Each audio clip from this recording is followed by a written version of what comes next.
KBYU-TV, in cooperation with Family Media Entertainment, presents A Fireside with Thurl and Sindi Bailey.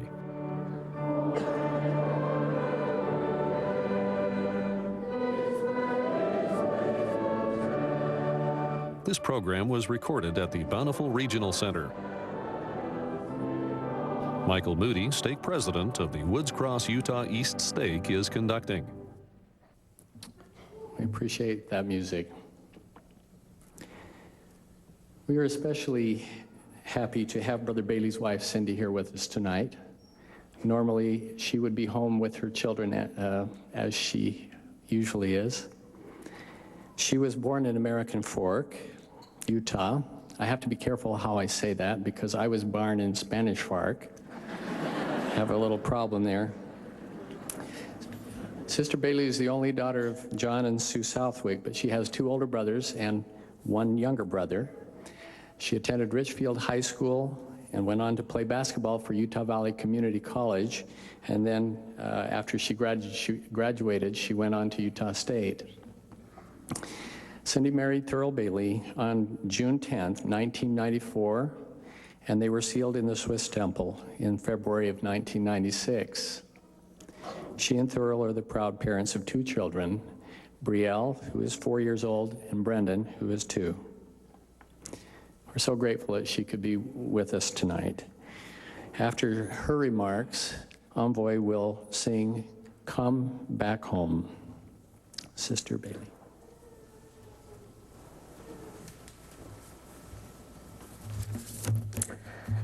I must say, this is definitely one of the disadvantages of being married to Thurl. He does this every Sunday, so for him, this is his Sunday job. For me, this is something I never do. So you guys are gonna have to bear with me tonight. I was talking to Thurl, 2 or 3 days ago, and I asked him, I said, Thurl, you do this every Sunday, and every Sunday it's a little bit different. I said, how do you prepare? How do you know what you're gonna say to those people? And he says to me, I don't ever prepare anything. When I get there, the Spirit tells me what I need to say. So I thought, well, that's easy enough. I'll go and wait for the Spirit to tell me what to say. But honey, I hate to tell you, I'm standing up here and I'm not feeling anything. Like they said, I was born in American Fork and I grew up in Richfield. And I'm sure most of you are wondering how a small town girl from Richfield got hooked up with Thurl. And to make a long story short, I worked basketball camps in the summer. And Thurl just happened to be a guest speaker at one of the camps that I was working. And after the camp, he came up and asked me if I would be interested in working his camps in the summer. And of course I agreed. And from there, it's pretty much history. We dated for about 3 years before we were married. And we were married. We were living in Vegas after we got married, we lived in Vegas for our first year. And the day before our first anniversary, I gave birth to our first child. And I think that was the beginning of a whole new start for us, our relationship, our family, everything. I went into labor early that morning, and Thurl had taken me to the hospital, and we get there, and the doctor comes in, and he says, oh, you're a long ways, you'll be, 5 or 6 more hours. So he left, and he was doing something else, I don't know what. And so Thurl said, 5 or 6 more hours, well, I'm gonna leave too. So he left, and I'm in the delivery room by myself, and about 10 minutes later, I buzzed the nurse. And I said, I just don't feel right. There's something wrong. So she said, well, let me check. She checks and she says, oh my goodness, you're gonna have this baby any minute. And I said, but the doctor left. She says, well, I'll go find the doctor. And I said, well, Thurl's left. And she said, well, I don't know where he is. And I said, well, my first place, I'd go check the cafeteria. And lo and behold, there he was. So he was the first one up into the delivery room. And she kept saying, where's the doctor? Where's the doctor? And I look over, and Thurl's putting on the gloves. I said, what are you doing? And he said, well, if the doctor's not here, somebody's going to have to deliver this baby. And I said, well, it's not going to be you. And right as he's delivering the baby, the doctor walks in. And Thurl did 99% of it himself, and the doctor just made sure everything was okay. And I think it was that experience for Thurl that really changed him. He had never, to witness the miracle of a birth of a child was something that he had never done before. And after that, he had always asked me a lot of questions about the church and you know, what we believed in, and he knew a lot of the principles, and that was really as far as it ever went. And the first time I met Thurl, I knew that I could see more into him than most people could. I knew there was something that he had potential to become something great. And he started asking a lot more questions, and I would answer them, but never pressure him. And to me, I felt like the best way to get to him was by example. If I were to pressure him into joining the church, then it probably would have pushed him away. So the easiest way for me to influence him was by my example.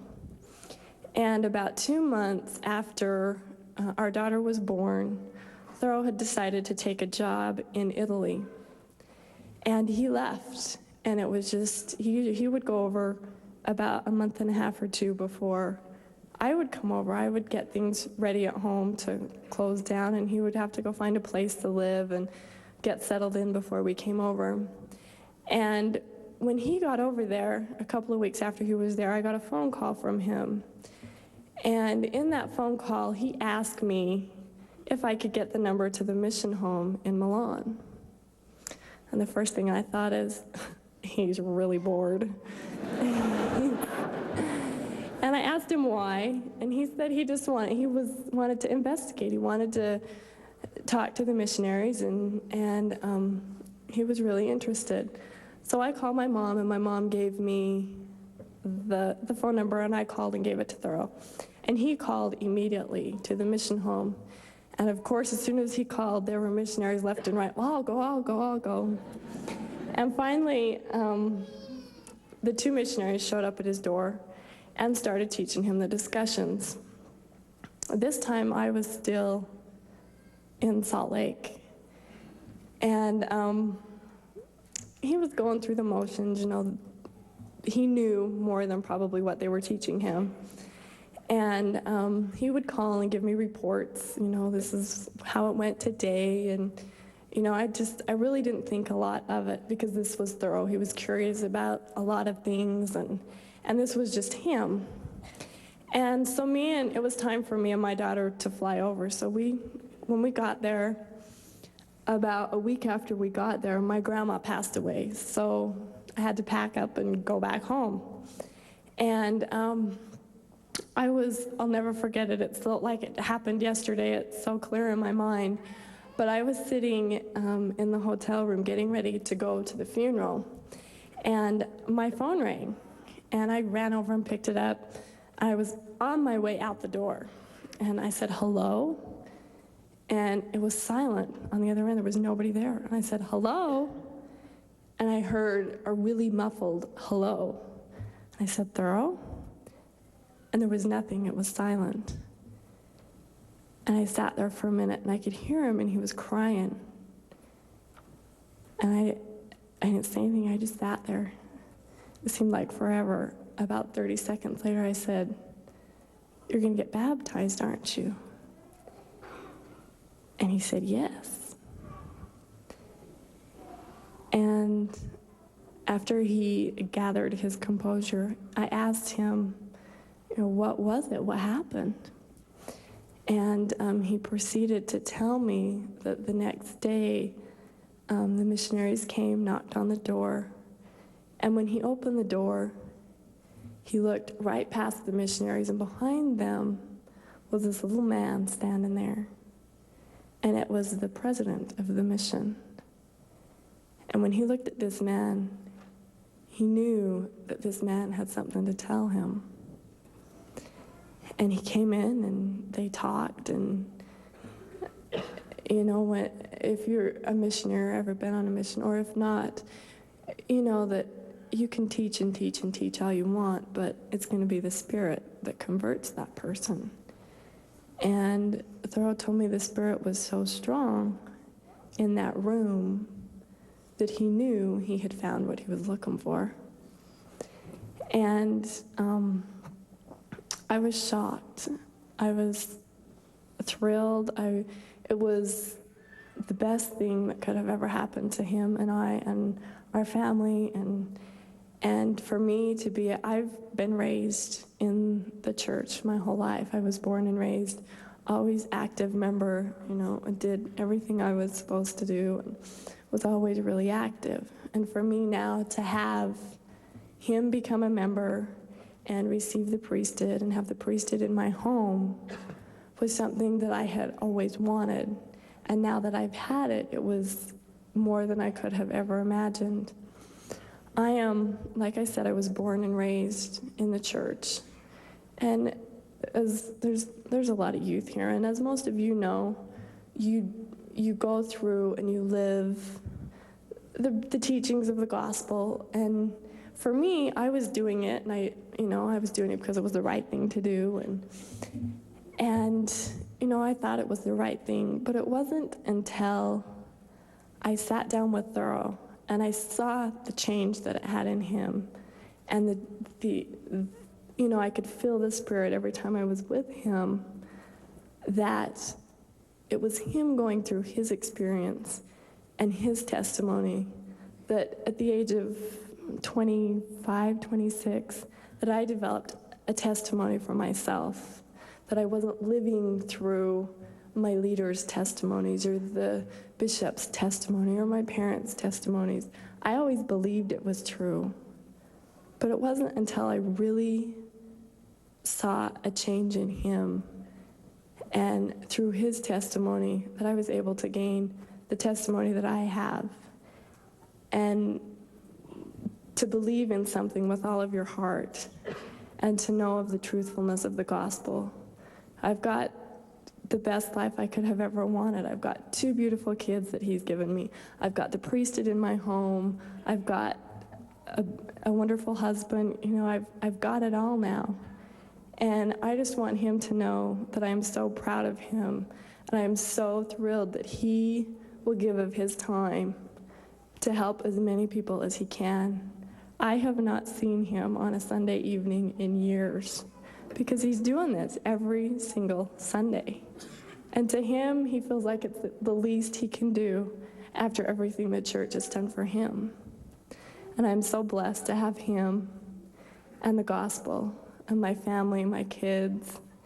And one last thing before I close, I just wanted to thank the people here and the people of Salt Lake City and tell you guys thank you so much for being so receptive to my family and welcoming us here and, treating us like you guys do. It's so nice to come to such a close-knit community and have everybody, treat you so kindly and welcome you into the community. And I want you to thank you guys. And I do have a testimony of this gospel, and I know that it's true, and I am so very blessed to have everything that I have in my life. And I want my husband to know that I do love him, and I'm proud of him. And I'm thankful again to be here tonight. And I ask these things and say these things in the name of Jesus Christ. Amen.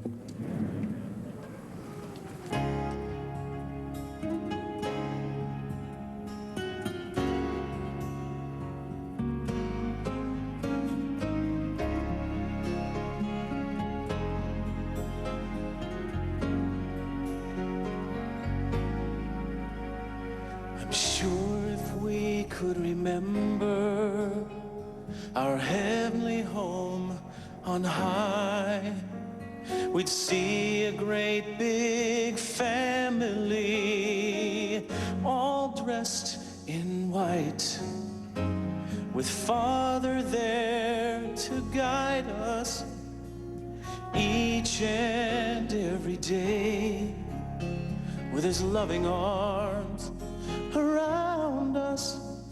I'm sure we'd hear him say, come back home to me, precious child. I'll lead you all the way back home, precious child. If you'll just call to me, I'll always understand and lend a helping hand. So reach out and I will lead you home, precious child. Come back home.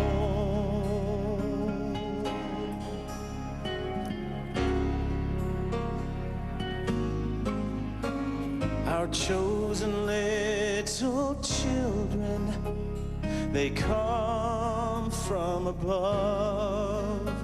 So bring them up in righteousness and teach them selfless love. Prepare them for the journey, the long road up ahead, with Father's love to guide them through. Remember what he said. Come back home to me, precious child. I'll lead you all the way back home, precious child. If you'll just call to me, I'll always understand and lend a helping hand. So reach out and I will lead you home, precious child. Come back home, come back home. So when this life is over and all is said and done, he'll bring us up into his arms and say the battle's won. And then together, as he wipes our tears away, the words that we've been longing for, I'm sure we'd hear him say, welcome home to me, precious child. I love you more than everything, precious child.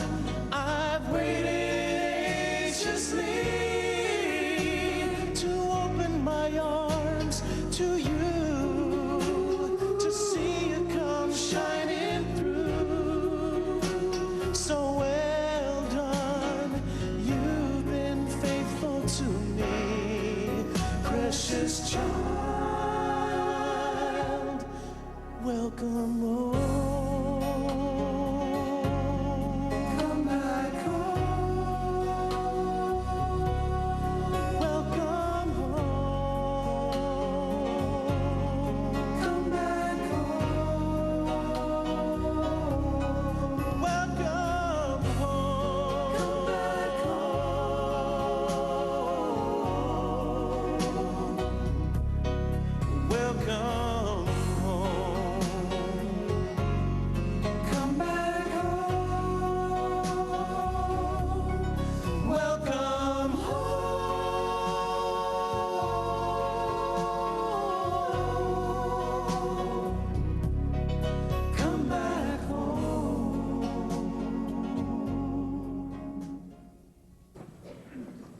Thank you very much.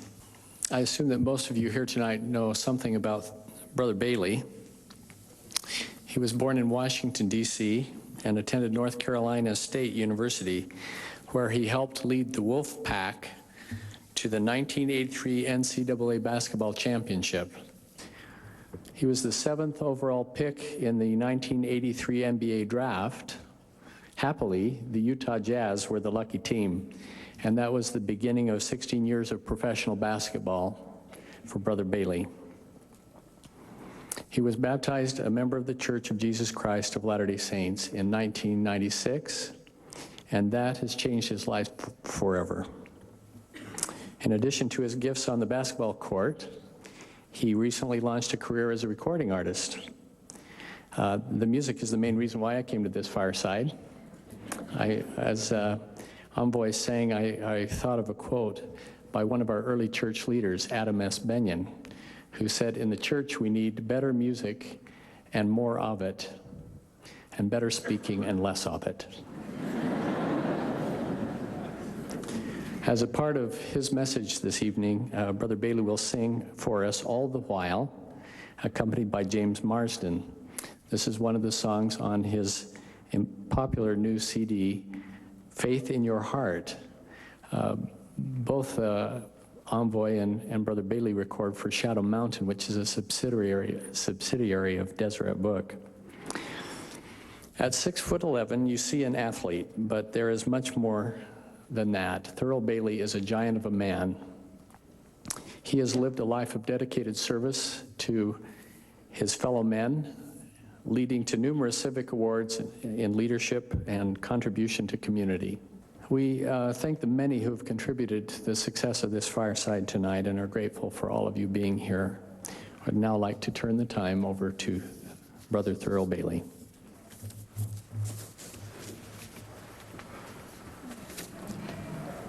They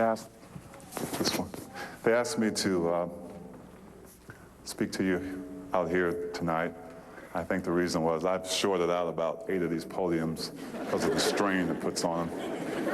But I am so blessed and so honored to be able to be here to speak to you today.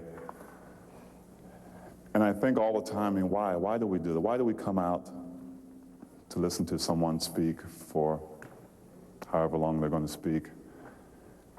And I guess the only answer to that is that maybe there's something this person will say that can inspire us, something that we can relate to, something that maybe there's a message and something that this person's going to say that we can use in our lives or pass down to our children.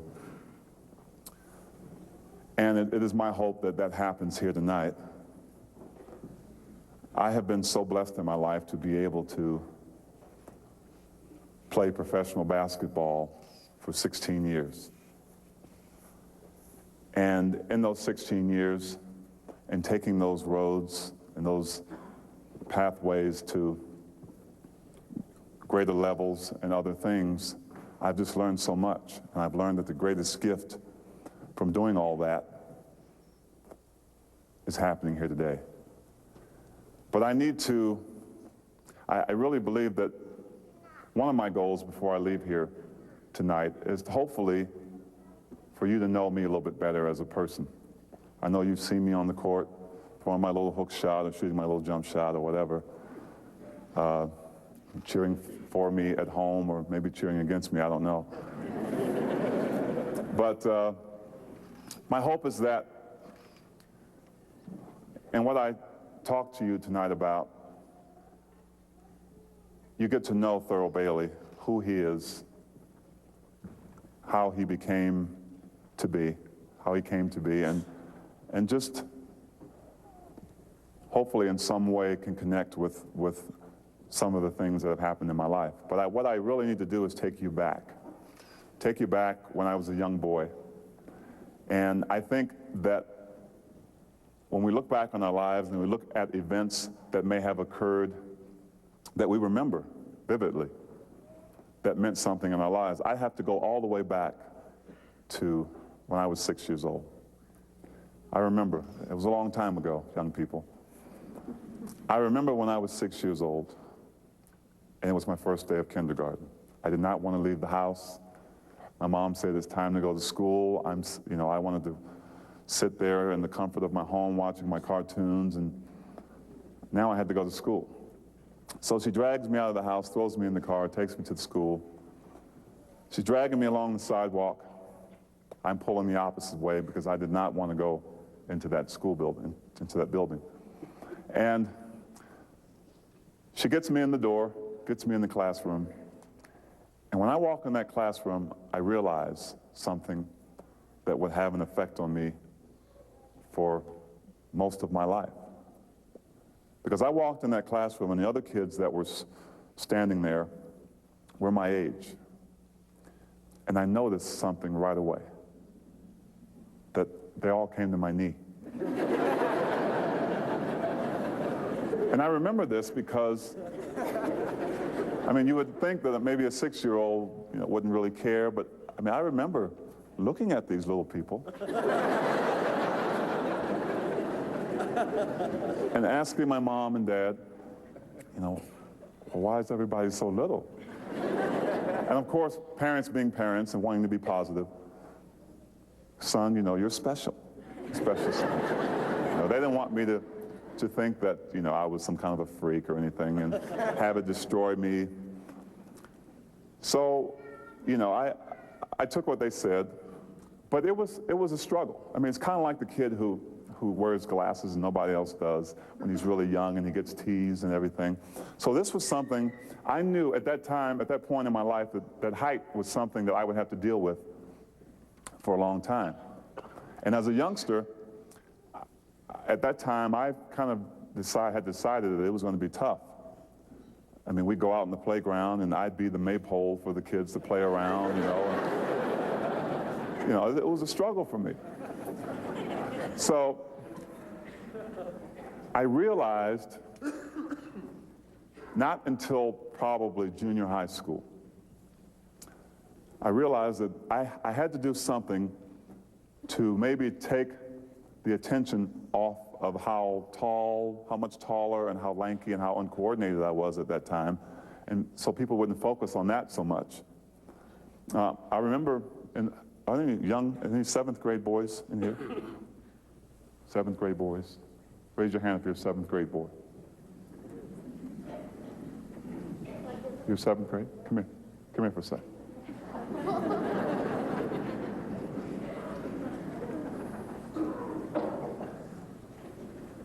What's your name? Tyler. I just wanted to bring Tyler up here to give you kind of an idea. Look up here, Tyler. Look up. No, look up. Give you kind of an idea of what I was going through in the 7th grade. In the 7th grade, I was about 6'4". Tyler? You eat your vegetables, right? I mean, Yeah. Okay, probably not enough. Parents short? Are your parents small? Oh, okay. All right. I just wanted to bring Tyler up here just to kind of give you an idea of what I was going through at that time. Thanks, Tyler. Appreciate it. In the 7th grade, I was 6 feet 4 inches tall. I don't know if that was some kind of a record, but I know that it was tall. It was very tall. And I knew exactly what I was going to do when I was in the 7th grade. I decided I was a good student, very good student. I was playing the tuba at that time. I was playing the trombone at that time. I was playing the baritone at that time. I was really involved in school activities. And I decided one day that I was going to try to accomplish something that had never been accomplished for a 7th grader. The school offered many activities, extracurricular activities that you could sign up for and participate in, usually after school. So I decided this is what I was going to do. I was going to sign up. We call them clubs. There was a broadcasting club, there was the debate club, the science